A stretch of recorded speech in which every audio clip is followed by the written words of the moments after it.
You know what? I really love going to the movies. You know who really loves going to the movies? Will. They're just so fun. Will likes the weirdest movies. It's kind of embarrassing. Jon thinks he's so cool when it comes to his movie takes, but I know the truth. Honestly, here's the truth about Will's taste in movies. He's almost always wrong. Hello, s'mores. Hello, pain. Oh, Will, you're not going to believe it. Oh, this ought to be good. We just got a call from Super Podcast Corporation. The most mainstream provider of the most mainstream podcasts in all of human history? / the last 10 years? No, the one with the human backyard. Yeah, of course, them. Whoa. Is this about what I think it's about? You and me? And me and you? We're gonna have our own podcast. Wait, slow down, Jon. When are we supposed to start? Yeah, well, we were supposed to be at the studio about an hour ago.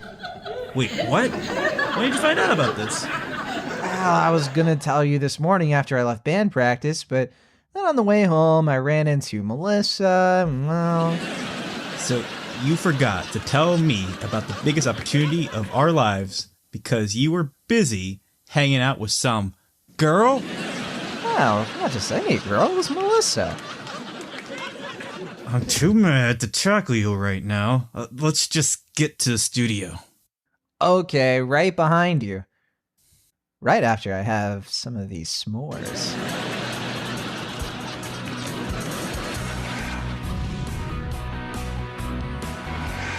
Okay, boys, I'm the big shot producer helping you run your little show here. Now, I need you to keep this podcast of yours under an hour, okay? Folks tune out when they see long run times with sketches and bits that have nothing whatsoever to do with the subject matter they are engaging with in said program. No problem, big shot producer. We're just really excited for this chance to do our own show. Yeah, whatever you say. Well, come on, let's get this thing started so I ain't late for my date. Oh, sorry. I forgot the most important opportunity of our lives revolves around your dating life. Well, apology accepted. All right, boys, the show starts in 3, 2, 1. Well, I never thought that it'd be so simple, but I found a way. I found a way.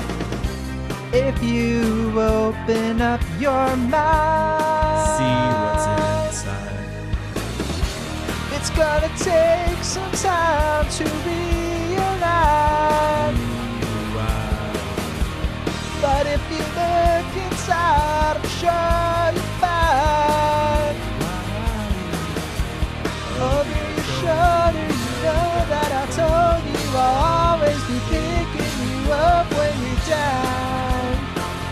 So just turn around. Woo.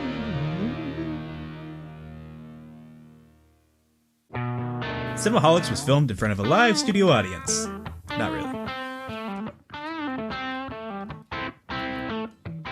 Okay, welcome once again to Cinemaholics. I'm John Negroni. I'm the box office columnist for Adam Tickets, head writer of Cinemaholics.com, and you know, they say I'm a bit of a ladies' man with his own band. He's a pop culture writer for Cinema Blend. He also reviews films for Cinemaholics.com, and you know, he's probably won every science fair he's ever participated in. It's Will Ashton. I don't know if you should be spreading such information, but hi, Jon. You know, a lot of people ask us, hey, so you guys are stepbrothers, right? And anyway, That's what we always are asked. you can find more episodes of Cinemaholics, including our full archive on Cinemaholics.com, assuming our younger sister Sam doesn't try to hack it again. You can write into the show anytime by emailing us, cinemaholicspodcast@gmail.com. Oh man, we just got an email. We've been hacked again. Sam. And you can support us directly by becoming one of our monthly patrons on patreon.com/cinemaholics. And if you'd like to support our podcast in a non-financial way, go to ratethispodcast.com/cinemaholics and find out how you can review and rate us and help get our show out there for even more listeners. Well, I guess people can kind of tell at this point that this isn't your typical episode of Cinemaholics. It's a little different. Oh, it's not our typical episode? Right, yeah, because it's the first episode we're doing with Super Podcast Corporation. And Sure. that's really exciting for us. Now, Yeah. a few off topics. Our extra milestone for Pinocchio was supposed to be out this week. However, we had to delay our recording with Sam Nolan. We're so sorry. We had a Wi-Fi snafu, so we weren't able to record on time. But that is coming, so we apologize that we're behind. But hey, it's extra milestone. Like we said last week, what else is new? But in terms of things that are, I guess, sort of on time. Is this on time? South by Southwest is going to be doing sort of a film festival light version where they're going to be putting a lot of films on Amazon Prime Video starting April 27th. Well, what do we know about this? Well, I mean, when by a lot, do you mean I think 4 narrative films? Is it only 4? A few documentaries. Oh, okay. I thought it was a little bit more than 4. that. I mean, well, I know when they announced this, I think Amazon was really confident that a lot of indie films and indie producers would be adamant to show their movie no matter what. And I think a lot of them surprised them by saying, no, we don't want to put our movie out that early. We want to build some, interest and word of mouth through other film studios. And then I guess a few of them wanted to seize this opportunity knowing that, for about a week or so, they'd have a spotlight on their film, that they may not have otherwise gotten. So it seemed like kind of a push and pull. So, but yeah, I thought there'd be more than 4. Yeah, same here. Well, I thought they were holding back on announcing some of the releases. So I was like, oh, these are just some of them they're saying now. But man, is that really all they're putting out? Oh, it's possible. That's what I thought. I think we're both going off the same Deadline article, which I'm looking at now, and I'll double check to make sure it's just 4 narrative films, but that's what I heard. So yeah. 1, 2, 3. Yeah, 4 narrative films, 1, 2, 3 documentary films, and then 1, 2, 3, 4, 5, 6. Yeah, so yeah, it looks like there's a few more shorts at least than narratives, but yeah, it's a good amount of content either way, but not as many as you would have gotten at South by Southwest traditionally, but right. Well, we're gonna do our best to figure out which of these films, if any of them, we're going to be covering on the show. We'll talk about this toward the end of this episode, but there are a few other things that we're actually planning to check out for next week. And I'm not sure if any of these are going to make the cut, hopefully. I'd say that kind of the theme of this episode is here are all of the films that are kind of indie. They came out at some festivals, and they're just sort of being unceremoniously dropped in the middle of a pandemic when we're all forced to be at home. And I'm just going to say this at the outset. I know this is probably going to get some people to maybe click away and be like, well, maybe I don't need to listen to this episode of Cinemaholics. You do. It's important. You're going to learn so much. I'm saying that sarcastically. No, we're going to have some really good discussion about a few very interesting films here, but a lot of them aren't very good. These are really mediocre indie movies that they feel like, and I hate to say this disparagingly against a few movies that I'm sure a lot of effort got put into them, and they're not all bad or anything like that, but they do have this running theme of these aren't the top tier festival movies. These are the ones I feel like they're using to sort of pad out a release schedule in the absence of a bunch of films that were supposed to be coming out around this time, like Mulan and No Time to Die and so on. So That's how I feel at the moment.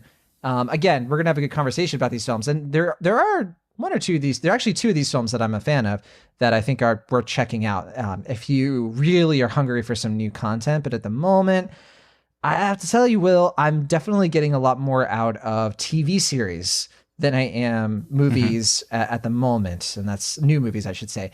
One of them is Plot Against America. We're going to be doing a bonus episode of Cinemaholics, hopefully later this week, because this is a new miniseries that just finished this past Sunday, and it finished its run on HBO. You can check out all 6 episodes. It's based on the novel by Philip Roth, and it stars the wonderful Zoe Kazan. Oh, okay. It is an incredible show.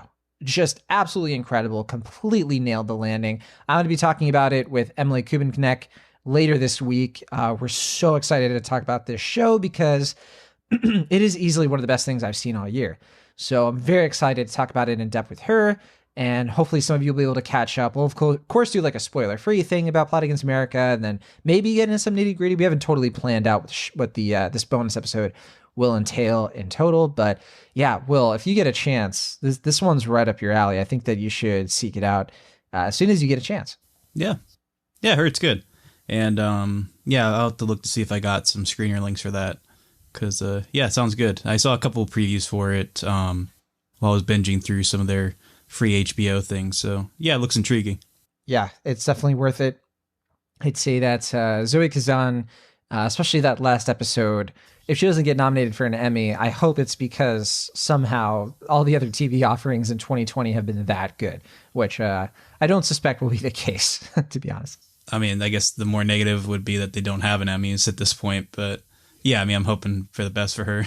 Well, I feel like the Emmys are something that probably will still happen because there's still TV coming out there, right? Like people are still watching TV. Sure. There's some things that are to be delayed in production like in the fall, but there are things that are already done that'll, you know, we still had an Emmys when there was a writer's strike. So I'm more worried about the Oscars, truth be told. Yeah, yeah, I don't know. I don't have answers for either. Oh, well, in that case, that's what I... Yeah. Well, let's talk about our first film then, now that we've gotten all that out of the way. And sure. I wasn't sure, honestly, what the first film we should talk about should be. And I'm kind of wondering if we made the wrong choice in terms of, like, I don't think any of these releases we're talking about are necessarily on a ton of radars at the moment. Not even with cinephiles, really. I mean, but yeah, what do you think? Yeah, I mean, well, looking at the week when we were trying to figure out what to talk about, my instinct was the film we're going to be talking about. I don't know if can I say what it is now, or do you want me to wait until we're talking. Yeah, we're talking about Sergio, which came out on Netflix. Yeah. People saw the headline for this. They know we're talking about Sergio. Okay, cool. I didn't want to steal your thunder, John. You're the lightning to my thunder, Will Ashen. Sure. But when I was looking at, like, you know, from on paper, I was looking at these. I was like, well, Sergio is probably the biggest one because it's like a Netflix release, you know, biopic. It has two big names in that, like Ana de Armas and then the Narcos guy.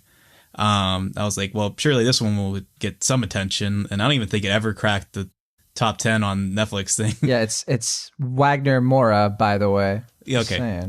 But yeah, I mean, I thought it would at least get like some traction or like some notice, but outside of you, I don't think I've heard anybody talk about this movie. Oh no, I don't know a soul who's seen it. I feel like we sort of missed it, right? Because like people are talking about, as in terms of Netflix releases, Black AF and Too Hot to Handle are like the big things this week. But yeah, other than that, I don't think Sergio cracked the top 10. You're right. Well, yeah, because like everything that seemed interesting was like stuff that had to wait for next week. Like I think people are going to see The Willoughbys, which I believe will be out by the time this episode comes out. And then like I think later on we have a couple films we'll talk about that seem really interesting, but they're all going to be coming out like this weekend. So it seems like all the interesting stuff's coming out late April and maybe hopefully in March, May. But yeah, this is one of those weeks where it's just like, given everything that's going on and how few selections we had, we really just had to pick what we could from the scraps. Yeah. And so this is what we got. And I think we're still going to have some informative discussion here. Even if you haven't seen Sergio, I think we're going to definitely wrap this discussion up in some probably bigger takeaways about Netflix movies and in general. But yeah, let's talk about it. So Sergio is a biopic about a United Nations diplomat named Sergio Vieira de Mello. And this actually was a documentary in 2009 directed by Greg Barker. He actually has now made a narrative film. Nothing unusual about that, about a documentary filmmaker going on and doing a narrative. And I think his most well-known film is the one he made prior to this, which is The Final Year, which was the documentary about like the last year. Barack Obama, Film. It came out in 2017 or something like that. Yeah. Yeah, this is actually the first narrative feature film from Greg Barker. This comes from a screenplay written by Craig Borton. Are you familiar with Craig Borton's work as much? I think probably Dallas Buyers Club is probably his biggest thing. Yeah, you have to read off his resume. I don't recognize the name, but I probably recognize some of the films. Yeah, probably. I think I don't actually know what he's done since Dallas Buyers Club, but I do know that he is going to be doing a John D. Rockefeller biopic, actually, now that I think about it. So after seeing this, I'm hoping that maybe the misfire with this movie has more to do with the direction than the screenplay. But honestly, my first criticism before we even talked about the movie is the screenplay. So unfortunately, that is the case. But yeah, so this movie stars, like you said, Wagner Moura, best known probably for his role in Narcos. In fact, I can't actually off the top of my head think of anything else I've seen him in except for maybe Elysium, because I remember he had like a role in that. But yeah, so... Yeah, I'm kind of surprised he hasn't done more since Narcos, given how big that show was. Right. We've seen Pedro Pascal continue his momentum since his Game of Thrones appearance, and then Narcos obviously was such a big role for him. But yeah, you're right. I can't remember the last thing new thing I saw this actor in, and he's really great. I think that his role in Narcos is fantastic. He really does Pablo Escobar. He does a mean Pablo Escobar. But yes, also Ana de Armas is in this film, which I think is a big reason why I think you and I agree. It's like, oh yeah, this will be the big Netflix movie. Ana de Armas. She's like legitimately one of the most talked about actresses at the moment. Yeah. And also Bradley Whitford is in this, which I gotta say, I almost didn't recognize him. If it wasn't maybe because I haven't seen The West Wing, and I think that's probably would tip some people off. But he plays real life Paul Bremer. But yeah, so this movie is about a lot of real life events involving a tragic bombing that happened in, I think it was Baghdad. And this was during the war in Iraq back in 2003. And we kind of start the movie off with Sergio, who is this kind of aging diplomat, right? Like he's got gray hair. He's been doing this for a long time. You can tell he's a bit of a veteran. But we open with him. John. Yeah, salt and pepper top. But yeah, he's actually trapped in the basement of a hotel that has just been bombed by Al-Qaeda, I believe at the time, as they were known.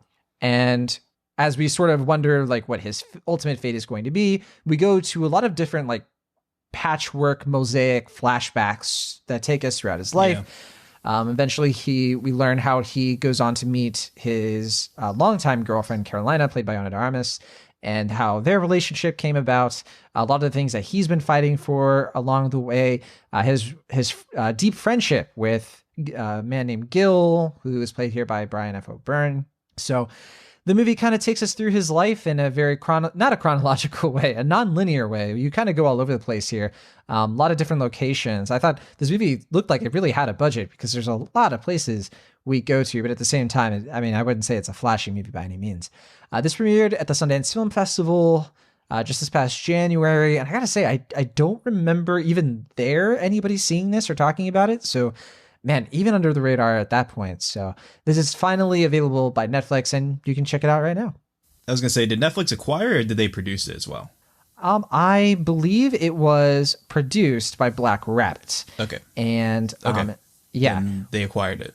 I don't know if they acquired it or if they like had it before it even premiered, to be totally honest with you. Okay.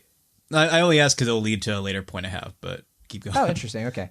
Well, let's get into it then. Yeah. Will Ashton, what do you think of Sergio? Did you find this to be a war on your mind? No. Yeah, so I think I've talked about this before. When I watch movies, I tend to prefer either movies that are tremendous or really good, great, even good films, or I enjoy watching films that are, just the pits, like terrible, just, like the worst of the worst, just because I feel like those extremes are the most rewarding in some way or another. My least favorite type of film to watch are the ones that are just entirely mediocre in pretty much every aspect. Because I find that for the most part, they end up being fairly boring and, they're not really good enough to praise, but they're not bad enough to fully criticize. And Sergio, I think, is a pretty classic example of just a almost entirely mediocre biopic.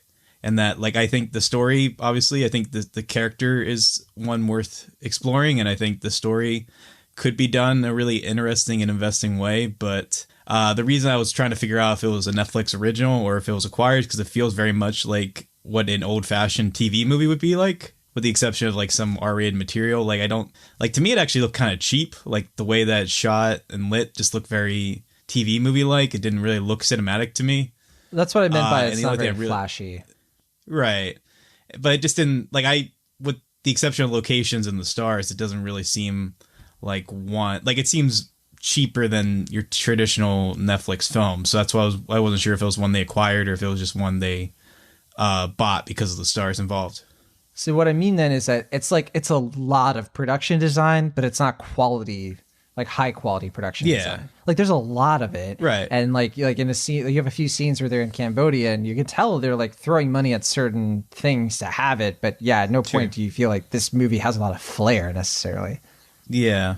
And yeah, I mean, I don't, like you said, like the script here, I looked up the screenwriter's filmography and it looked like the other film I had seen, which was The 33. And that was another film that was like, you know, a compelling story, but told in a fairly banal, mediocre way. So maybe just Dallas Buyers Club was really benefited by having a good director involved with it. I forget the guy's name, but the guy did Wild and Big Little Lies. Yeah, because everything about the execution of this is just basically fine at best. I feel like I don't like the performances are fine, like are better than fine. I mean, but I don't know.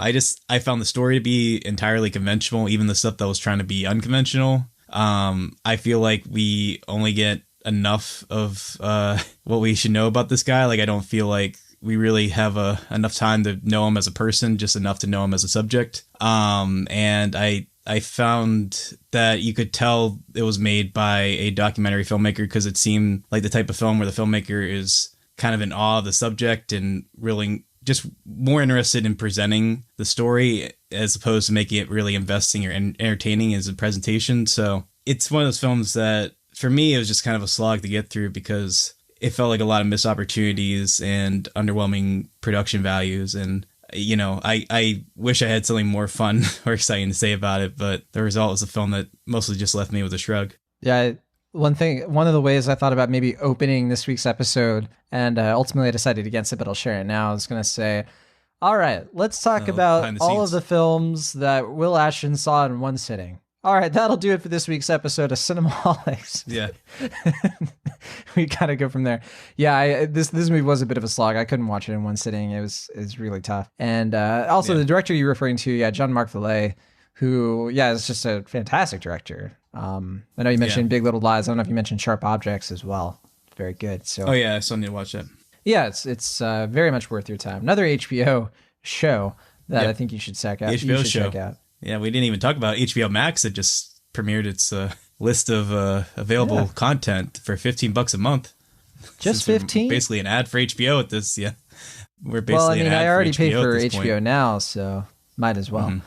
I don't know what the difference is, but I think that's the thing is I think I'm going to get rid of HBO now and have HBO Max, which is like the same thing. Yeah. Or like it's a bigger umbrella. I don't know. Yeah. Yeah. Basically, you get everything you would get from HBO Now or HBO Go, and then you just get the extra stuff they made for HBO Max. And I think you also get some like Warner Brothers movies and some other things. So it doesn't seem like a bad deal. It just $15 is a bit much. Right. And whereas like with Peacock, the only thing I've heard with that was that new Saved by the Bell reboot, which I remember we were talking about it. It's like somehow a trailer came out for a Saved by the Bell reboot where Mario Lopez is like the main character and nobody cared. Like I saw nobody talking about it. I mean, I saw some people talking about it, but their response was just like, oh, okay. Just like, okay, that's a thing. Yeah. I saw more people invested in that Valley Girl remake, which is like another 80s property that people were like, oh, that's back. Right. Oh, okay. Yeah. Cool. Wait, well, Saved by the Bell is the 90s or is that the 80s? It's 90s. Yeah. It's like completely 90s because I think like it started in the late 80s with like the Good Morning Miss Bliss. But then by 1990, it was like full on the Saved by the Bell we know today, where they had like the whole cast sort of came together for the first time. Because I think I think about half of the main characters weren't in it yet, like Kelly and Slater and Jesse. So those are all the Saved by the Bell facts I have for you now. Sure. But what were you saying about Sergio? Sergio. Yeah. So I was going to talk about this. Yeah. I think my main thing with this movie is, it's very much like a dad TV movie, that kind of thing where it's, it's not really saying much. It's just sort of giving you the cliff notes of a person's life. And it's not really teaching you anything you couldn't have learned about this guy from a Wikipedia entry. You know, like I think a lot of the characterization we see with him is just really one note. I just didn't find it very deep and compelling. And I found myself very confused because like, man, this guy seems so fascinating. So why is he written to be so dull? And a lot of this movie is just plain dull. Like the execution is just, it's so dreary. And when I mentioned my criticism with the screenplay, it really is just because the structure of the film has no energy to it. Like you really don't move along this guy's life.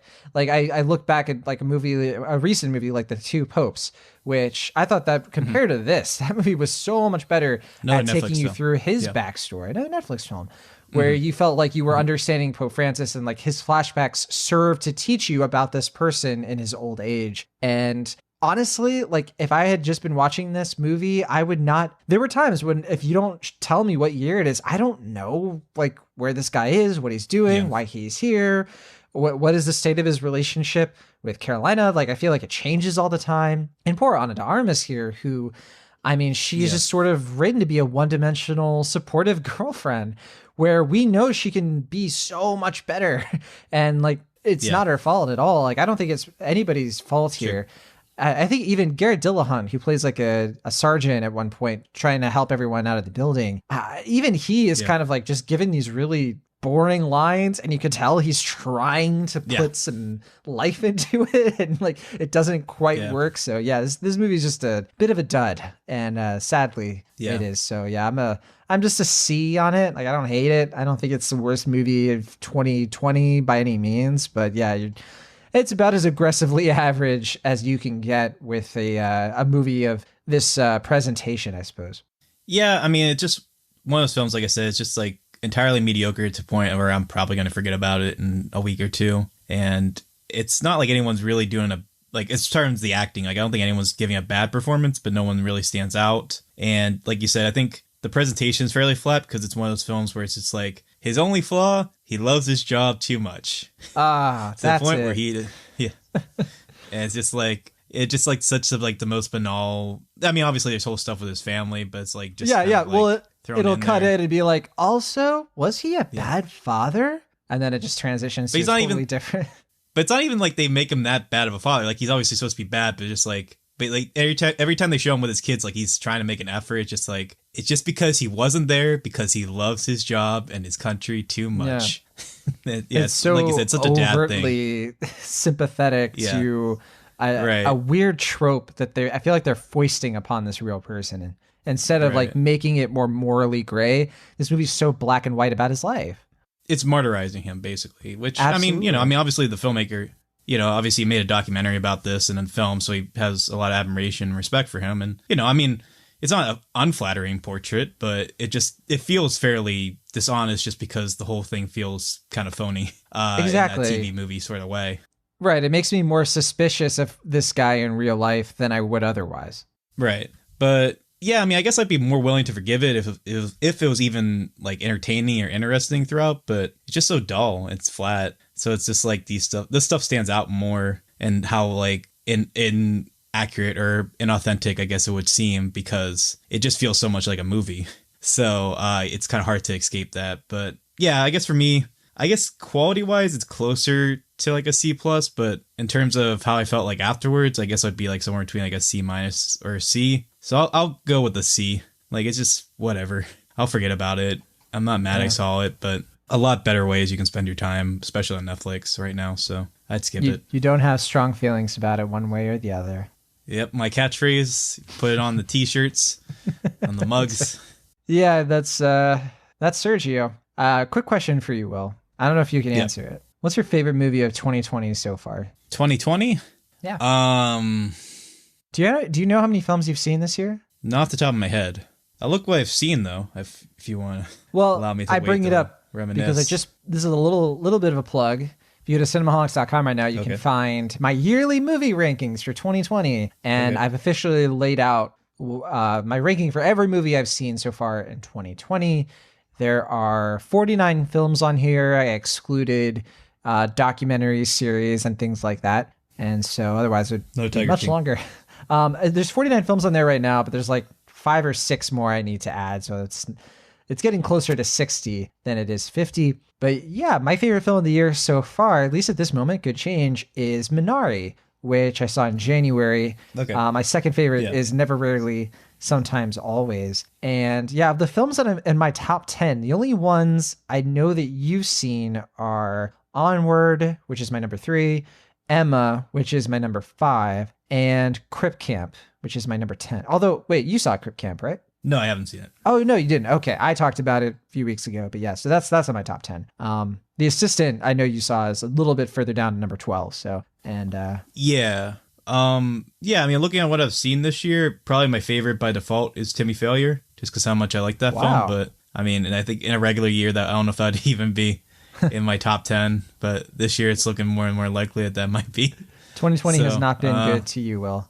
I mean, like I said, I liked Timmy Failure. I liked Emma. There are a few others. Invisible Man, I enjoyed. I need to put Timmy Failure on here. I still haven't finished it. I have 30 minutes left. I keep forgetting it's on my Disney Plus, and I was digging it, so I'm sure it'll find its way high-ish on my list as well. And Baccarat, the one we talked about a few weeks ago, I'm sure. I think that counts as 2020, so that'd be in my top 5 probably for now. Yeah, it's my number 13, so I enjoyed that one quite a bit as well. Most of my top 10 are like Sundance things, because that's like the only really good films I've had a chance to see. Like Boys State, Palm Springs, Kajillionaire, Herself, really good stuff. Yeah, I was also going to say Color Out of Space is probably in my top 5 right now as well. That's right, and I still haven't seen Color Out of Space. I definitely need to see that as soon as possible. So that's a quick 2020 catch up for you all. If you want to see my list, you can go to cinemaholics.com. You can find the yearly movie rankings for 2020 under the articles tab. You'll see yearly rankings, and you can go year by year.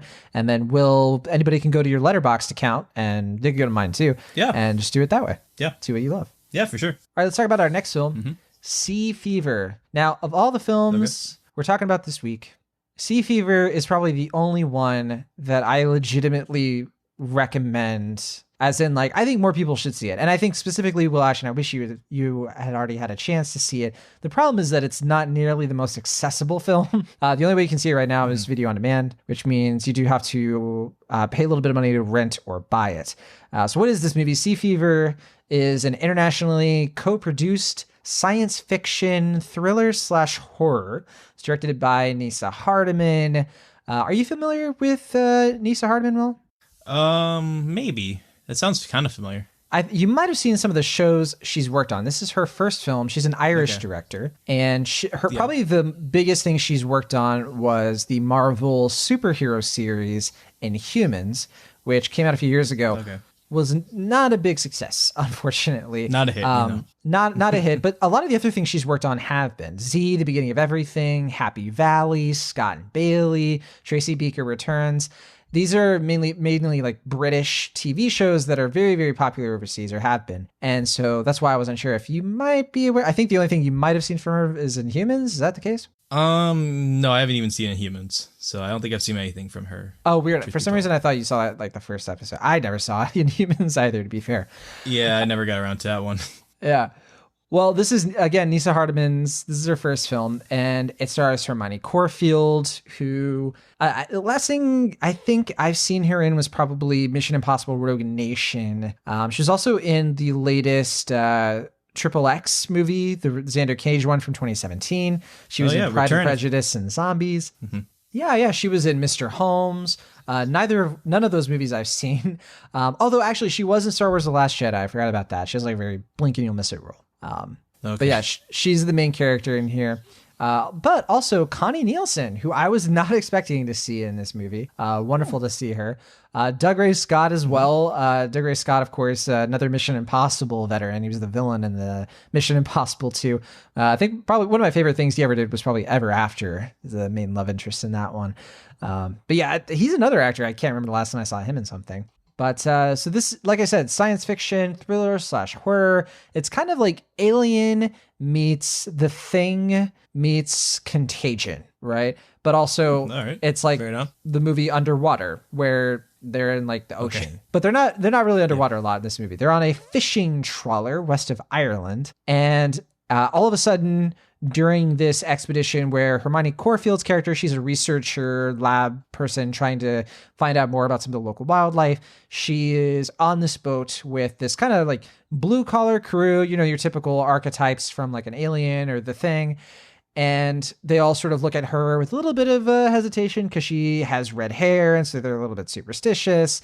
So there's this like feeling of dread, of like, oh, here comes this science ration logic person come to ruin our fun.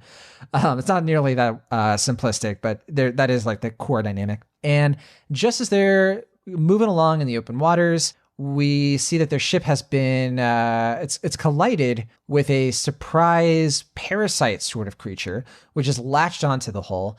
And from there, a lot of creepy, weird stuff starts to happen. And this movie kind of jumps genres a little bit here and there.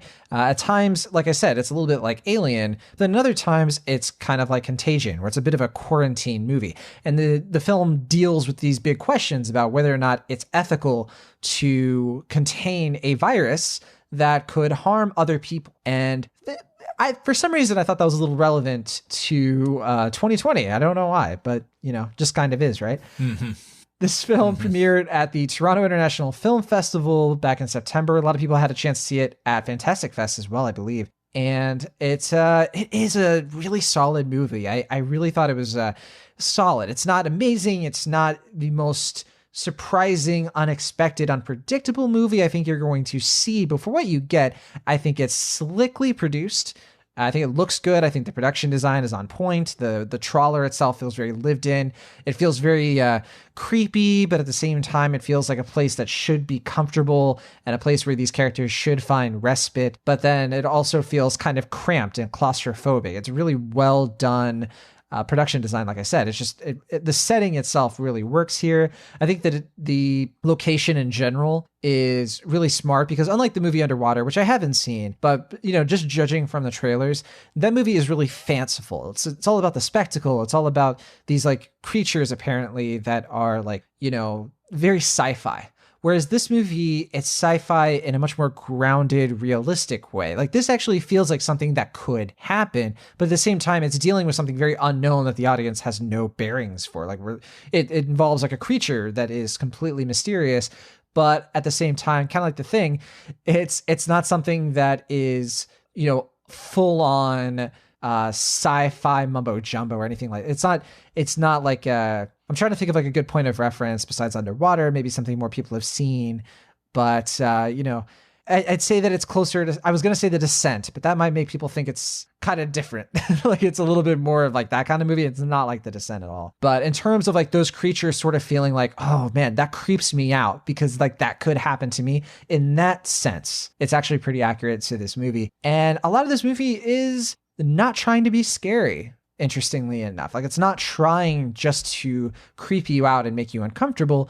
It's actually trying to make you think, and it's trying to be like, okay, how do we solve this problem? What could have happened to this person? But then I like how the movie also lets you experience these scenes that are wickedly gory and disgusting, but not in a way that I thought was for the sake of it. It actually feels earned, and actually feels like the movie is trying to say something with its use of gore and these special effects. So it's a small movie. It doesn't have these wild aspirations. It just feels like a movie that Nisa Hardiman really wanted to make and put her heart and soul into it. And it really works that Hermione Corfield was cast here because I think she's absolutely wonderful as our main character. Everybody's good in this, including Olwen Ferrer, who I don't know if many people are as familiar with her, but then also a few unknowns, people I've never seen in films before, Jack Hickey and Ali Bukazi. But then there's also someone named Ardalan Ismaili who becomes slowly becomes like the real main like ally to our main character, who I thought he was just absolutely fantastic here. Not an incredible knock your socks off movie by any means, but I think well worth checking out. Sea Fever. I give this one a really solid B, and probably the first movie I've seen from the Gunpowder and Sky folks that I actually really liked. I honestly can't remember the last thing from them I've liked. It's been a while probably, but they're probably better known for releasing a lot of VOD things that are kind of bottom of the barrel, not things that we would normally cover on the show. But I'm glad that we had a chance, to silver lining of what's been going on. We had a chance to actually see, or I had a chance to actually see this film. I don't know if I would have otherwise. And I'm glad I did. So that's Sea Fever. Will, have I convinced you that you're gonna jump off this Skype call and check out Sea Fever as soon as we're done? Oh, yeah, I mean, it seems interesting. I mean, I think my only point is that I think you're underselling Gunpowder and Sky as far as what they're doing, because they've had some good films like Her Smell. What did I miss? Last I year, couldn't think of something. I know they had Prospect, which did, I think that got a pretty good response. And then I didn't see Prospect. The Everybody's Everything, the Lil Peep doc, and then Lords of Chaos, and then the one you really liked, Hearts Beat Loud, and yeah, you're right. Yeah, I did like that movie. Yeah, okay, good call. And Cam, Little Hours is one you really enjoyed. Yes, I did like Little Hours. That was so long ago. But although Cam wasn't too long ago, that was like 2018. So yeah, it hasn't been that long. Yeah. I guess I've been burned a little bit by some of their more recent things. Okay, but yeah, just saying they have produced some quality stuff. So I don't want to like make it seem like they're like a trashy studio. Just got lucky here. Oh, totally. All right, that's Sea Fever. Probably the best thing I've seen. Let's move on though. It's a movie that you've also seen, Will Ashton. Selah and the Spades. This one premiered at the Sundance Film Festival last January, so it's kind of been in release limbo for the last year, and it just came out on Amazon Prime Video just this past week. It was written and directed by Tyrese Chapeau, who I'm not as familiar with. I think this might be her first film. It stars Lovie Simone, Celeste O'Connor, Jarrell Jerome, who you'll recognize, of course, from Moonlight and When They See Us, and Jesse Williams and Gina Torres. Will Ashton, you had a chance to see this as well. What is Selah and the Spades all about? Yeah, I mean, I guess the easiest point of comparison would probably be like Dear White People, because it follows Selah, who is like a senior in a PA boarding school. She is one part of a group of factions. There's like the Billies, and I forget the name of the other ones, where it's like 4 or 5, maybe 6 different student factions who, just kind of control their own section of the school. And the Spades, they sell drugs, but they also are looking for someone to kind of take over the reins now that Selah is going to be graduating at the end of the year. And she has a friend named Maxie, and they've been basically doing this efficient drug operation for a good while, but she becomes friends with this new girl. I forget the actress's name. I think you mentioned her name. Celeste O'Connor. In the movie, her name is Paloma. Yeah, that's it. And she goes under Selah's wing, and she's like a photographer for the school newspaper. But over time, she becomes one with the seniors, and then there's some question of doubts as far as what Selah's intentions are with her. And then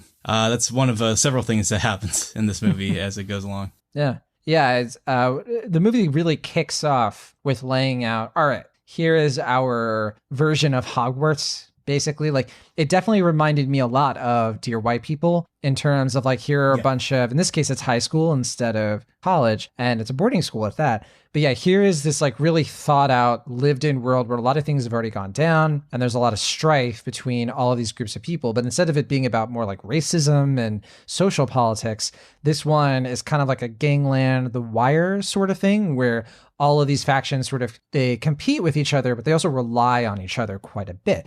So you mentioned the Selah's group, the Spades. They're kind of the head, right? She's a bit of the queen bee in charge of everything, because the drugs they sell fuel what the other factions do. There's a faction that throws all the parties.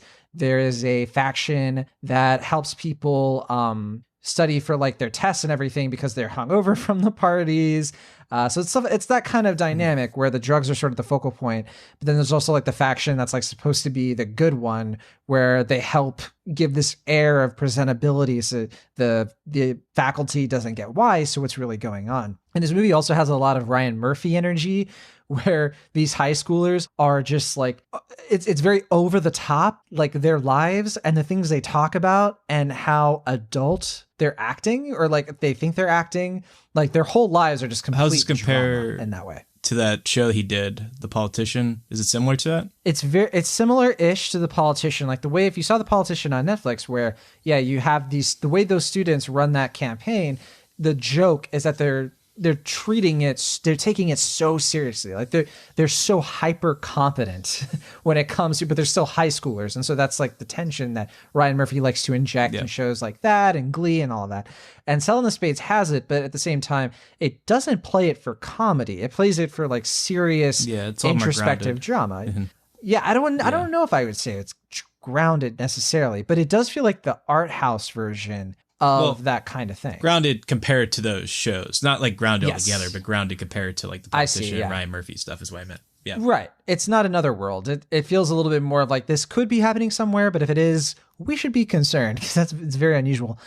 Also, it's Pennsylvania, right? So, Yeah, PA. I'm sure you went to this boarding school. I'll be honest. No. I like the location of this movie. I like that it is in a boarding school, that it is sort of presenting boarding school students as an other. It's not trying to be relatable. It's not trying to be like their high school experience is like yours. It's sort of on purpose being like what these students are going through. We should be, like I said, concerned. Like this is not normal. Yeah.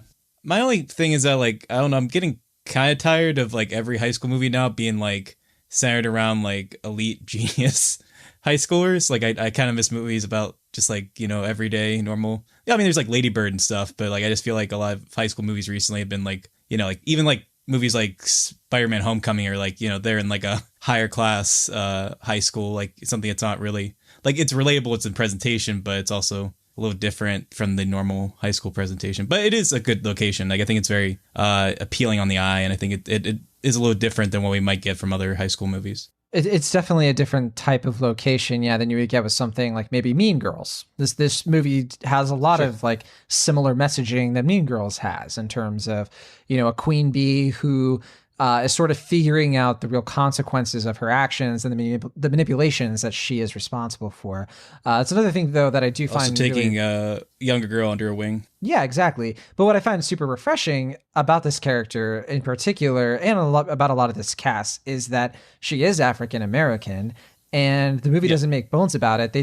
They let this queen bee be someone who in normal movies would be a bit of a token, who would be like a supporting, like mean character instead of like a fully fleshed out, character in this way. And unlike Dear White People, it's not making the whole thing about racism. It actually is exploring a different idea here, which I thought was like, man, like I can't remember the last time I saw something like that. Like our three main characters are all Black and they're all like totally unique and uniquely motivated. Yeah, I was gonna say, it's not just the leads. I mean, I think there's only one like primary supporting character who's a white character, if I remember correctly. I mean, almost like 3/4 of the cast are African Americans, which is definitely, like you said, refreshing to see. Yeah, in a lot of ways, it's it's almost a little bit, even though it presents this school as a bit like unusual and extraordinary and something that we're not used to. It does kind of have a little bit more of like, this is kind of what high school looks like. Even though this movie in other ways is totally different from what high school today looks like. Kind of to what you're saying, where it does center around like hyper competent genius people. There aren't like cell phones in this movie. I noticed like there's a lot of like of a timeless appeal to it. Yeah, I there might have been cell phones here and there, but most of the time, the movie doesn't really revolve around modern technology. It's not a high school movie that's like, this person texted me this, or like it doesn't center around social media. It doesn't center around all of these other like hot button things that sort of date modern movies in a lot of ways. Another movie I was going to bring up was probably Booksmart, which probably does the trope that you're referring to, where it centers around two people who are really smart, I guess, but it's kind of about that at the same time. And even that movie, which I really enjoy, I think it'll age well because it feels more of a generational movie. But some of the stuff in there, like Uber, who knows what that's going to look like years from now. And if people are still going to find that relevant to them, probably not. I don't know. I mean, I don't know. I feel like I was thinking about this earlier. Like Bookspark's probably going to age probably the same way like maybe like Superbad did, where it'll feel like of its time, but I don't think, Yeah, where it's like it's going to be appreciated for the time it came out, in addition to how good it actually is. Whereas like other movies feel a little bit more like they're not good enough to stand up on their own years later, I guess. But in terms of Selah and the Spades, I'd say it's not really in that category. Yeah. It is kind of its own thing. Right. Yeah, I mean, I think what like kind of going off what you were saying earlier, for me, Selah and Spades very much feels like the kind of film that like if I saw in a film festival, it would be like the middle of the day film 2 on like day 3 that I see. Like, I don't think it's a movie that's like the one that's going to stand out the most for me at a film festival. And I don't think it's the one that's like, I'm going to walk away like championing the most. But I think there's a lot to value here. And I think most of it comes from the performances, which are across the board really good. I mean, I was kind of surprised. I thought Jesse Williams was going to be in it more based on how prominent of a, like, he's like the biggest name in it, but he's really only in about like 2 or 3 scenes. But yeah, I think it's like played as a joke almost that he has no bearing on these kids' lives, even though he tries to be so intimidating. Right. Yeah. And I'm sure that, like, that was intentional, but yeah, otherwise it's a fairly, like, it's not super indie, but it's maybe more indie than some of the movies we'll traditionally cover on this show, which was in some ways refreshing. And I think ultimately, like I was telling you before, I find this to be a very messy film by and large. And I think in some ways it's messy in a charming way, and in some ways it's messy in a frustrating way because, like you said, I think a lot of tension and a lot of time was put into like building the metrics and the different anatomy of like this world and like how all the factions work and like just kind of laying out the broad strokes of like that operation, that aspect. And I think those elements, especially at the beginning, are a lot of fun. But I think in terms of the presentation of the film, it feels weirdly sort of shapeless. And I think it has a lot of standout moments. And I think that often comes from the performances. But I don't think it really has a flow in a way that felt more grating as it went along, because there would be some really standout scenes and some scenes that are shot in very interesting ways with strong performances. And then I just don't really think there was a connective tissue to really make it stand out in a way that made an altogether good film. But I could see if you checked it out, especially now on Amazon Prime, and you just wanted to see something that's a little familiar, but also presented in a fun, unique way. I mean, it's worthwhile.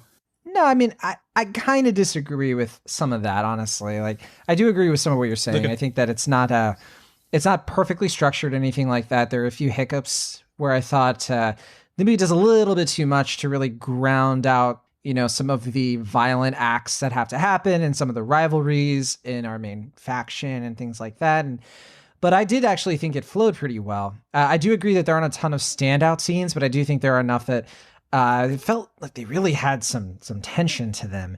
And I think part of the reason is because I think this movie did something that a lot of movies haven't done for me in a little bit. And that's what really surprised me with some of the filmmaking. Like, there were some interesting auditory tricks that Poe and her cinematographer, Jomo Frey, actually inserted here. Like little things of like where a character will be talking. And while that character is talking, another character is not listening to the person. To sort of drive that home, we hear a voiceover of what they're reading overshadow the person talking. It's like little things like that where I was like, yeah, that's kind of a unique thing. You don't really see in a lot of movies, like playing around with what we hear and background noise and things of that nature, and then kind of turning it into a plot point, not just doing it, just to be unique for the sake of it, but actually doing it with a narrative purpose. So there were little things like that stood out for me. And then also I would just say, I kind of said this is like an art house version of these movies, even though I don't love some of the subject matter and some of the way this movie gets a little bogged down and it's the way the characters talk and interact. I thought, man, some of these scenes and some of the ways that these characters try to outwit each other really stood out to me. And if there's anything that I would want from this movie is, I think it needs more content. And I'm actually really glad they're going to be turning this into a series on Amazon Prime. And okay. I think that's going to be a great format for this, because it feels at some points like the sequel to a bit more of an interesting movie. I think the more interesting movie and outline of Selah is, how did she get to this point? And there aren't a lot of places where we get that insight into how did she become the person she is. The person she is very interesting, but it's sort of like if you started with Godfather Part 2 and not The Godfather, if that makes any sense. Like, you need both movies to fully appreciate the character of Michael Corleone. And in here, it just feels like you're getting the latter part of this fascinating person. And it ends in a place where I wanted more, and not in the best way, where I felt like I didn't fully understand how she got to this point. So that's my main criticism, but I still really dig this. Really excited about this series coming out. I don't know when it's coming out, but I really hope it's going to be coming out soon, because I think that this is a really cool location idea for a show. Absolutely. And I think it's a pretty solid movie too that you can check out right now on Prime Video, pretty accessible as well. So I'm a B on it. Pretty solid B. But what about you, Will? Ultimately, I'm a B- on it. Like I said, I think there's a lot to value in here. I don't think we talked about it a little bit as far as the filmmaking presentation, but I really did enjoy the cinematography. Just because there are, I mean, I don't know if I was quite as taken by some of those choices that you were talking about, but I there were a couple scenes where like they were just shot in a way that I was anticipating, or it was just a little bit unique in a way that I think gave it a little bit more vibrancy and, you know, made it a little bit more intriguing in a way that I really appreciated. But yeah, by and large, I think it's a messy film, and I think it's one of those films that I wish came together a little bit better, just because the elements I do like a lot, particularly the performances, I think would have been benefited from a film that was as good as them. So yeah, it's fine. I mean, I'd be curious to check out the show, but I know like when Dear White People came out, that was a film where I was like, I liked it. I think I was about the same as where you are with this film and that film. But I was also like, you know, like that seems like that movie has maybe one too many ideas. Like it has, like it wants to say so much, but it only has 2 hours to say it. So like a show would expand it out. And from what I've heard, it is a good show, but I've only really watched a few episodes of it. Yeah, I've heard it's good, but I just never got around to watching it. And I don't know if that'll be the same here, where it just, because of my bad TV habits, like I don't know if I'll ever get around to watching it, but I'd be curious for them to flesh it out, just because what works here is definitely intriguing. So I'd be curious to see where that goes. I'd be curious to see where the filmmaker goes as well. I'm assuming she's going to be involved with the show pretty heavily. Possibly. So, yeah. Yeah. Mm-hmm. All right. Well, that is Selah and the Spades, now on Amazon Prime. I give it a B. Will Ashton gives it a B-. All right, let's talk about another film. The last two films we're going to talk about, I'm just going to sort of do some quick overviews, not fully in depth because I'm the only one who saw them. There's anything else that you saw this week, Will? I know that's going to be different for next week. I mean, yeah, I mean, I've seen a couple things, but they're older films. Like, well, not like older, just like they came out last year. So they wouldn't be as fresh to talk about. But if you want me to go over them real quick, I can. It's up to you. Sure, yeah. So what are some of the recent things that you've seen that have been not quite as new, but maybe something that maybe some fans of the show might want to check out?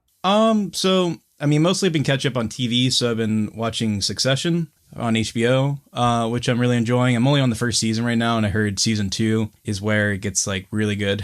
So, yeah, I'm excited to check that out, but what I'm seeing so far, I'm digging.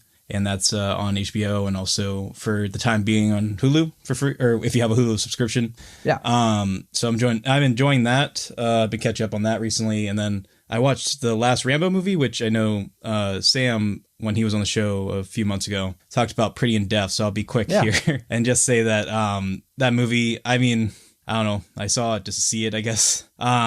Sylvester Stallone, of all the things I guess, you got to give. Seen. Yeah.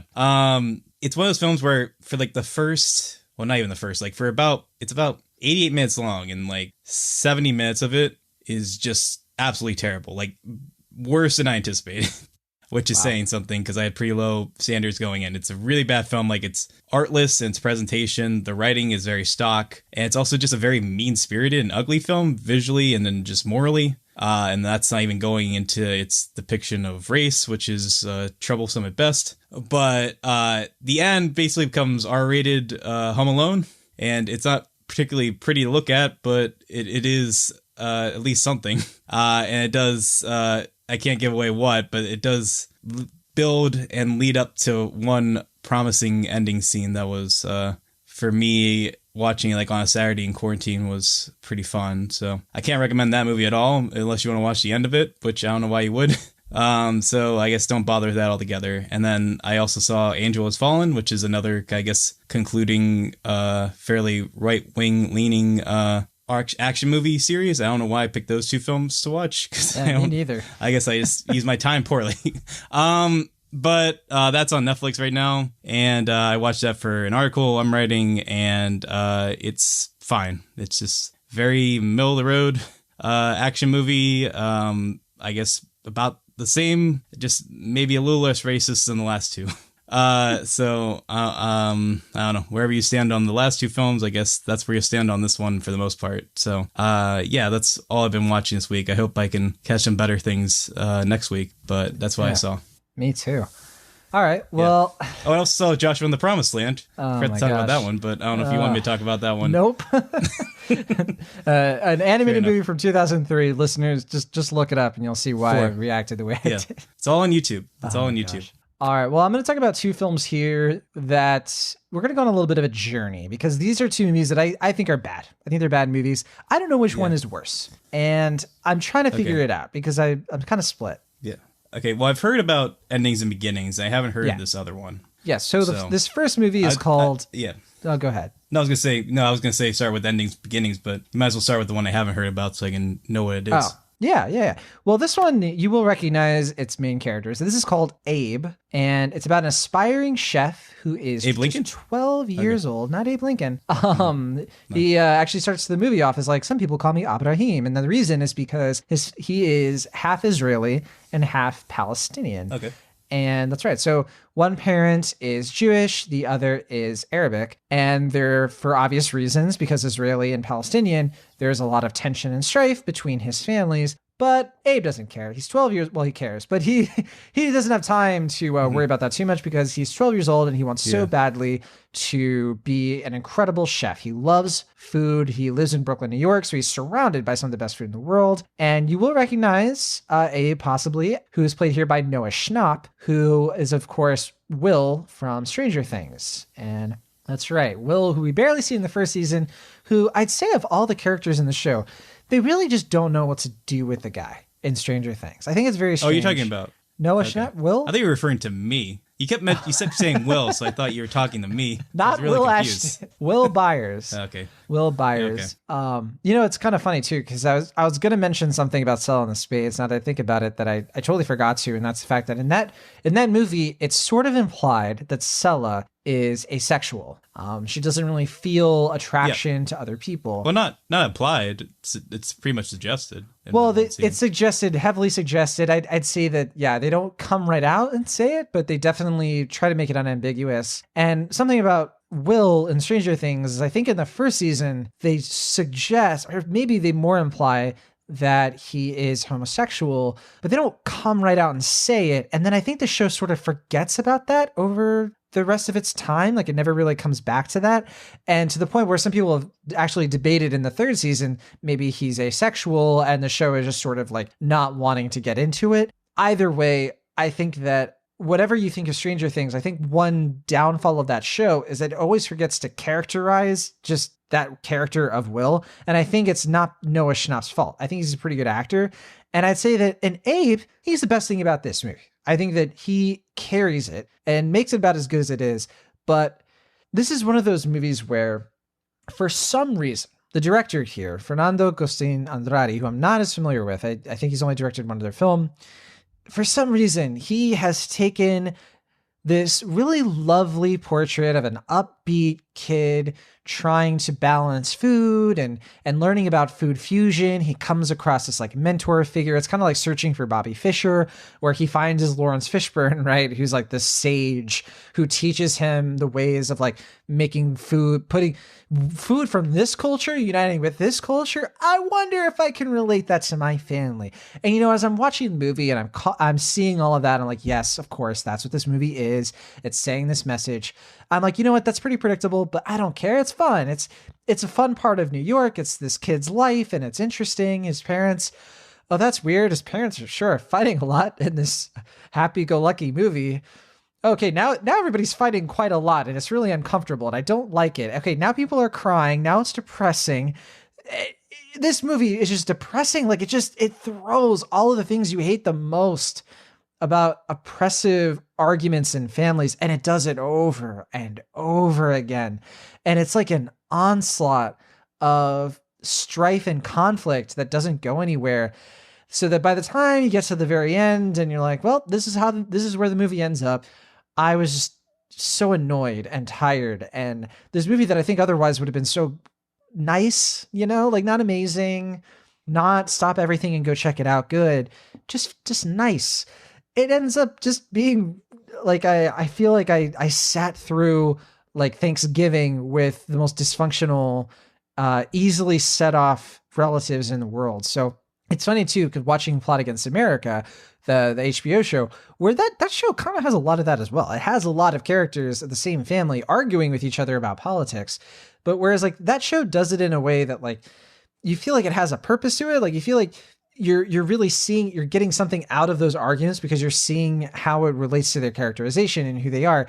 And here, it just makes everybody feel rotten. You know, like the dad in particular, he's an atheist, right? So he is such a bad dad to this kid most of the movie because he's kind of like, the kid is like, hey, you know, like I want to support, you know, my Muslim grandparents and do this thing for Ramadan. And then I also want to be there for like my Jewish family and do these traditions. And his dad's like, you should hate everybody. Like, it's just like this kind of thing is like, why are you saying this, father? Like, it's like that kind of atheism that is like very snobby and that, you know, I've seen it in real life before. I've seen atheism sort of come about in this way, but 9 times out of 10, like that's not the case. And this movie kind of really paints this guy as a bit of like one-dimensional in terms of his own sort of like religion, which feels like atheism.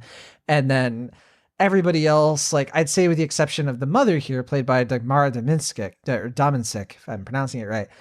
She's the only one who kind of feels like she sees how ridiculous all of this is, but the movie just can never focus in on what she's experiencing and how that relates back to the Abe character. And this movie, you said Selah and the Spades was a mess. I can't say it's a mess because I saw Abe, and I'd say this movie, what a mess. I mean, there's like all of these sub threads that are just so weirdly out of place, where you have like this bully character who shows up on Tumblr from time to time and his arc doesn't make any sense. It's not an arc. And I don't know, when this movie is like working, it's when it's like, it's okay that we're being predictable because, you know, it's nice. This kid's learning to cook. That's fun. But then it has to like throw politics and religion into it, where it just feels like the harmony that the movie's searching for when it comes to flavors does not translate to all the different subject matters they're throwing in there as well. So yeah, Abe really bummed me out. And I'm really confused too, because it has good reviews. It's like 75% on Rotten Tomatoes. It's actually in the 90% or something like that not too long ago. And the audience score is 86%. So what do I know? People seem to be digging this. I thought this was like really hard to watch. I definitely did not enjoy it whatsoever. Or I shouldn't say that. I enjoyed certain aspects of it, but most of it, I just did not feel like I got it. I did not feel satisfied. I had a bit of a stomach ache after watching Abe. But have you heard it? You said you haven't heard anything about Abe? Only from you, basically. Dang. Okay. Yeah. Came out at Sundance. I think this past year or the year before. I don't remember, but yeah, it's on VOD right now. Yeah. The other movie. Oh yeah, I didn't grade it. I don't even know what to grade this. I think it's like between a C- and a C, and I think it's at like a C- at this point, where I want to give it a C because I do really think Noah Schnapp is really talented, and I don't think any of the performances necessarily in here are bad. I just think the writing is just really over the top and insufferable. Which brings us to Endings Beginnings, which is from a director that both of us are more familiar with, Drake Doremus. So give myself a little bit of a break from talking. Will, what is your background with the filmography of Doremus? So mostly I know him from like Crazy, which is a film I really enjoyed from 2011 that had Felicity Jones, right? Felicity Jones from Rogue One and Theory of Everything. Yep. And then the late Anton Yelchin, as well as an early appearance from Jennifer Lawrence in that 1 year period between Winter's Bone and Hunger Games / Silver Linings Playbook. So it was like just that time in her life when she was a name, but before she became like the biggest actress in the world. So yeah, I mean, I know him primarily from then. I think that's like his calling card. After that, I've only seen one other film from him, which is the one, what was it called? Equals. Yeah, which was with Kristen Stewart, and then Nicholas Hoult, which I just remember being really dull. It had kind of an interesting sci-fi premise, and then I just found it to be pretty much a slog to sit through. But I did want to see, I think he made one called Breathe In with Guy Pearce. Yeah, I haven't seen that I wanted to see. Yeah, and I never got around to seeing that one. And I know his film prior to Like Crazy is, I think, a film called Douchebag, which I've seen the trailer for, and it looks like kind of a fun, very low budget, dark comedy, road trip comedy. Yeah. So those are the only films of his I know off the top of my head, other than Endings Beginnings. Yeah.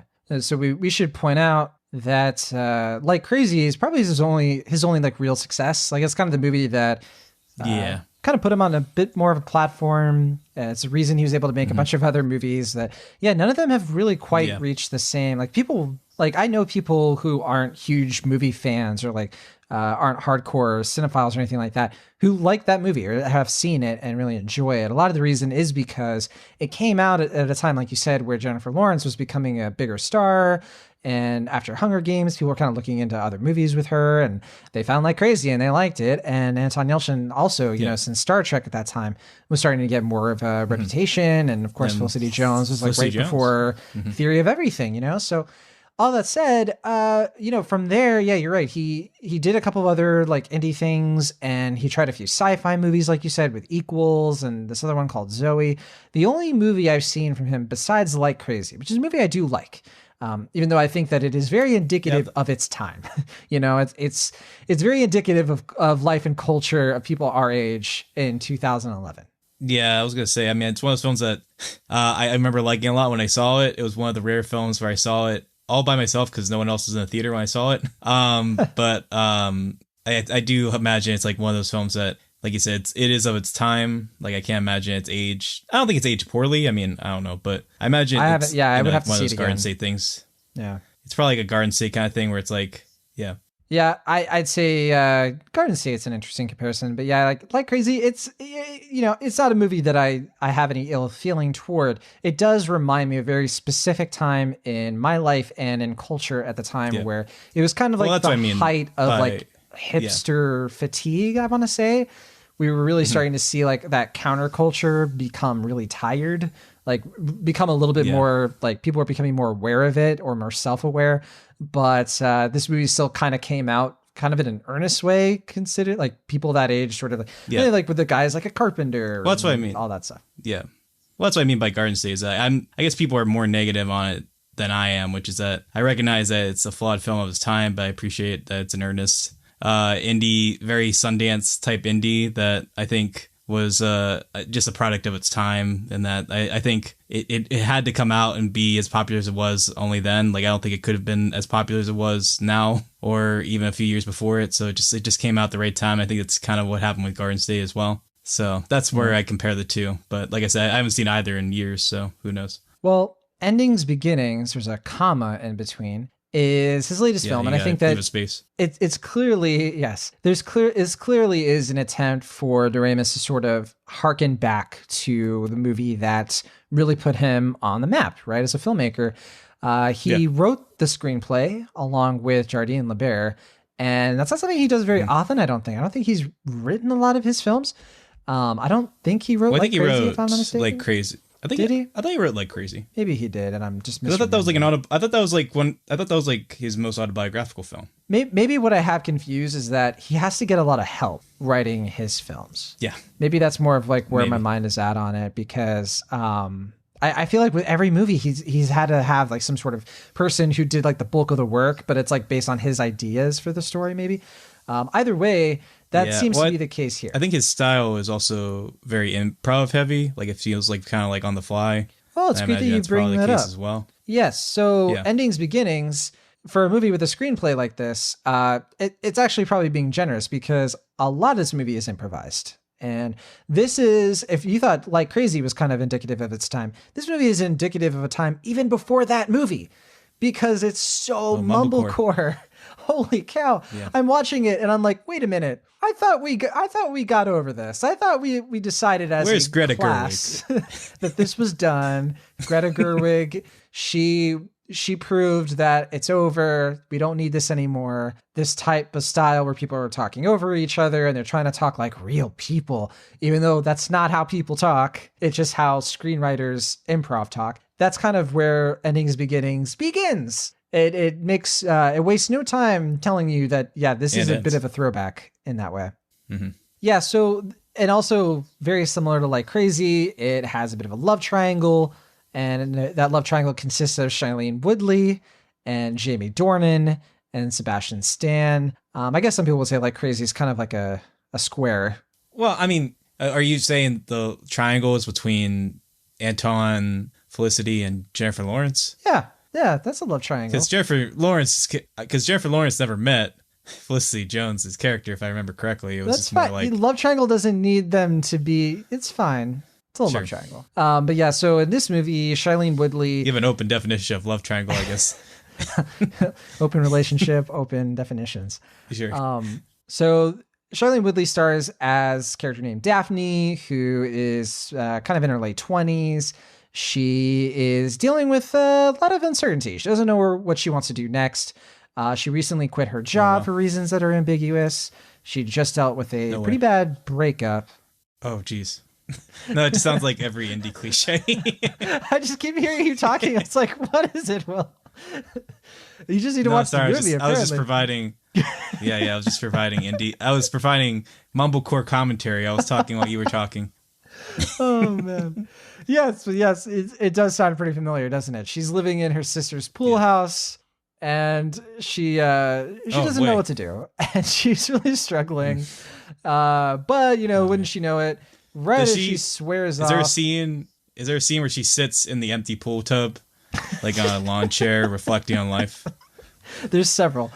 Okay. I'm not kidding. There are several in like the first act. All right, so it's checking off a lot of boxes here. But of course, right as she decides, you know what? I'm swearing off boys. I'm swearing off drinking. I'm going to try to be sober. Who needs By it? the way, way this movie deals with like addiction to alcohol is actually dangerous. Like it is legitimately terrifying that Doremus thinks that it's okay for like this sort of sober, curious thing to be like, yeah, I'm trying to maybe not drink for a while. And people come up to her and they're like, what are you, stupid? Like, what? No, Drake? What? Now you know why we made this episode Drake and Josh themed. But anyway, so. There you know. Yeah, there you go. The more you know. You had to listen all the way to the to our last review to find out what the joke is. But yeah, right as she decides, she swears, she's like, I'm not having sex for a whole year. Wow. 3 days later, she goes to a party, and wouldn't you know it, she meets a couple of guys. One of them's played by Jamie Dornan. The other one is played by Sebastian Stan. And you're probably thinking, but John, Jamie Dornan and Sebastian Stan look alike.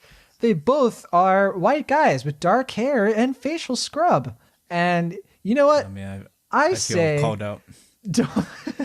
That's right. you almost got cast, but you had a scheduling that's conflict. a compliment. But no, I think Shailene Woodley clearly likes a certain type of dude because you literally meet her ex-boyfriend too pretty early on, and you're not going to believe this, but he also has dark hair and facial hair. But anyway, so nice. Basically, she gets in this love triangle where she likes both guys and they like her. And we find out, oh no, they're best friends. What is she going to do? That is a love triangle. Exactly. One of them is, he's got his life together. Smart guy. He's very sensitive. He's a writer, almost like a screenwriter, no way. but a novel writer, which is all what screenwriters want to be. And he's a professor too. Oh my goodness, this guy is amazing. Jamie Dornan? He looks like Jamie Dornan and has all those qualities. But here comes Sebastian Stan, who he's not quite as clean shaven. He's a bit of a bad boy. Do you see that car of his? That's not a car that somebody bought recently and bought it in a financially responsible way. And he's a little bit flighty, maybe a little unreliable, this guy. Is it Volvo? No, it's like a vintage car. But, what is she going to do, right? She's like, I like both of these guys. Let's see what happens. And the movie does this weird thing where it's like, you know what? Let's let our main protagonist be a woman who is sort of stringing two guys along. Usually we get a guy do this, right? Usually the movie is the guy is stringing along two women and it kind of sympathizes with him. And the movie does this sort of same thing, but with a woman. And I think in that way it kind of works. The problem is not Shailene Woodley's character. I think her character in this, I think she is sympathetic. I think what she goes through here, even though she does terrible things and is horribly stupid at every turn, I believe it. I believe why she's making bad decisions. The movie actually gives us a reason for why she considers herself a bad person and why she ultimately has to learn a lesson about herself. All that stuff is fine. Even though I do take issue with the way the film frames cheating and things like that in a personal moral way. The movie does do an job trying to like lay out its own morals and in terms of how she treats these two men. However, the movie decides that these two guys have to be extra unlikable in order for us not to hate this girl. These guys have to be relentless in their pursuit of her. They have to not listen to her when she tells him, for example, no, I just want to be friends. No.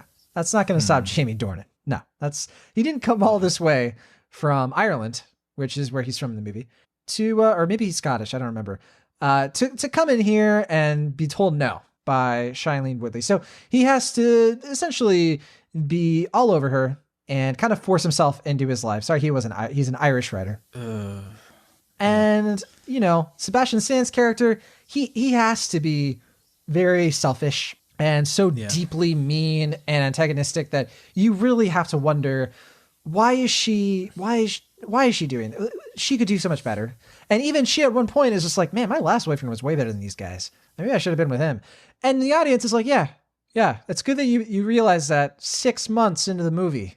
And that's how long this movie kind of feels, by the way. So look, I'm kind of making hay about the structure and the romantic subplots of all this.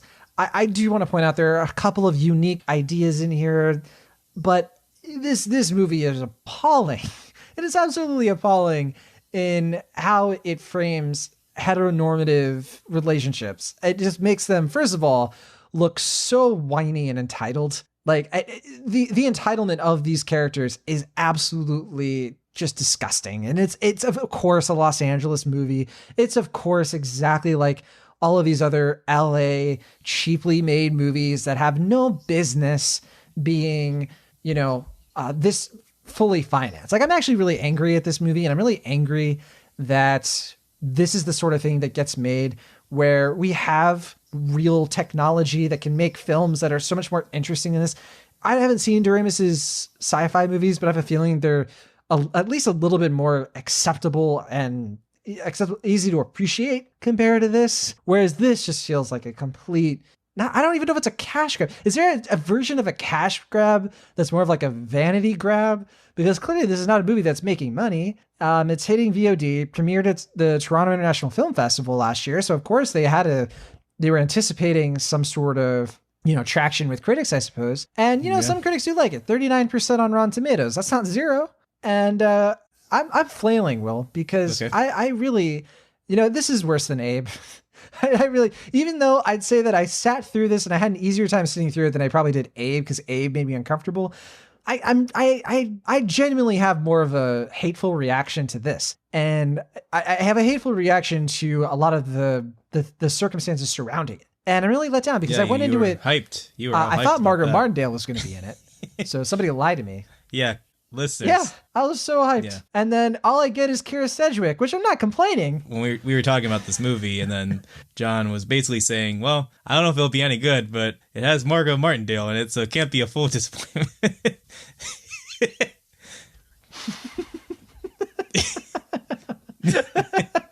And then after the movie, I'm like, well, she's not in it. And you can probably feel my disappointment. Yeah, this movie is, it's trash. I was stood up. So I'm a D+, and I'm not going to get much more in depth because there's not much depth to be had here. If you want to watch a bunch of like whiny straight white people go on and on about problems that, you know, at one point they do insert a problem that is, you know, legitimate with her, but then the movie completely forgets about it and decides, you know what will make this metaphor about personal improvement stick even more? Let's throw a pregnancy in there. They won't expect that. So that's endings, beginnings. It's kind of like a indie film bingo for LA screenwriters and directors who are kind of just farting things out. Yeah, I mean, it sounds like either like one of the most cliched indie movies in a while, or it sounds like a sitcom premise that they decided to go the indie route to make it more of a prestige project. That's actually a pretty fair observation considering the dynamics. Yeah. Because you literally have it down to like she lives in a pool house with her sister and her sister's husband and her niece. And like, you know, they fight all the time and two boys. So yeah, that's actually, dang, that might be true. All right. So I'll probably skip this one. Yeah, I think you're better off that way. But Poor Shailene. I almost kind of want you to watch it just so we can talk about it. Yeah, well, if you want me to, but it sounds like you'd rather. Poor Shailene. Yeah. I mean, she's a good actress. She's really been getting. She's been getting a raw deal since she was kicked off Amazing Spider-Man. I think like that's kind of what set it off, right? Like that was when her career was really on the up and up. You know, Divergent was a success, and then once we got like those other Divergent movies that I can't remember the name of, and Insurgent, Allegiant, and Allegiant. Yeah. I mean, I think with the exception of Big Little Lies, I think Big Little Lies has been a real boon for her for sure. But other than that, I think that this actress, my goodness. She's much better than this film. I will say that. Everyone in this film is better than this film. So that is, and including Sebastian Stan. I like Sebastian Stan. I like Jamie Dornan. I don't care who knows it, but this is not the film. That's the guy from 50 Shades. 50 Shades of Grey, yeah, and he's been in other stuff too. I forget what else, but yeah, that's endings, beginnings. I would not end or begin it. So. That is it for this week's episode of Cinemaholics. Next week, we are looking to talk about Bad Education, which comes out on HBO. And also, there's a couple other things. Like you mentioned the Willoughbys earlier, but also an FX show, a mini series that just finished called Devs. That was one of the other things that people were talking about way more this past weekend than like Sergio, for example. So I'm a little bummed we didn't see it in time, but we're going to try to check that out and talk about it next week. Then there's also Beastie Boys Story, which comes out on Apple TV Plus. Full disclosure, I work for Apple, but I don't work for Apple TV, to be clear. But what do you think of next week's lineup? You think it's going to be a little bit better than this week? Yeah, it sounds a lot more promising, at least. I mean, definitely some. I really want to do. I do want to see Bad Education, particularly because I know I've heard a lot of good things about that, and I know it's the director, and I don't know if he wrote this one, but I know it's the filmmaker behind Thoroughbreds, which I know you really enjoyed. Big fan. Yeah, so that'll be a good one. And Ray Romano's in it, who anytime I see Ray Romano's in a movie, my ears perk up, and I'm like, I'm in for a good time. Absolutely. Yeah, I haven't seen him since Irishman, I guess. And he did good 2019 with Irishman and Hamilton. So that's what we have on deck for next week. Good 2018 too. Yeah, what was 2018? Ice Age, Dinosaur Meltdown Deluxe. Oh no, wait, was Big Sick 2017? 2017. Oh, okay. For some reason, I thought that was 2018. So I guess maybe he took 2018 off to really bring in 2019. But either way, I'm happy to see him. We'll see you all next week from the Internet California. I'm Jon and Will. And for the Internet Pennsylvania, I'm Will Ashton. And we'll find a way to see you all next time.